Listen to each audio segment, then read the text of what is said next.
Pengine kuna ngoma ambazo ziko store, pengine zinatafutiwa muda wa kutoka. Ngoma ambazo ziko store ni ngoma ambazo umefanya na nani? Pengine kuna collab? Ni collab zipo. Tudokeze kidogo collab ya nani na nani? Bado mimi hapa ni shabiki yako. Bado sijakuwa official sana kuzizungumzia collab, ila nina stock ya nyimbo nyingi sana. Yaani zinafika 100? 100 zinapita kusema ukweli. Yaani na nyimbo ambazo nimeshazirekodi. Nilikuwa naangalia playlist yako, ni playlist yangu, nilikuwa na nyimbo kama ni 68. Hizo ni ambazo nimeshazirekodi demo, kuna nyingine ambazo zimeisha.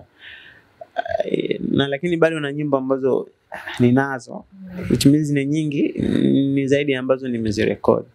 Kwa ndo maana nikizungumzia eti 100 naona ni ndogo, na nyimbo nyingi sana. Kama ni album naweza kufanya album ni zaidi hata 20. EP ni kama hata 30 na kitu. Kwa na nyimbo nyingi sana.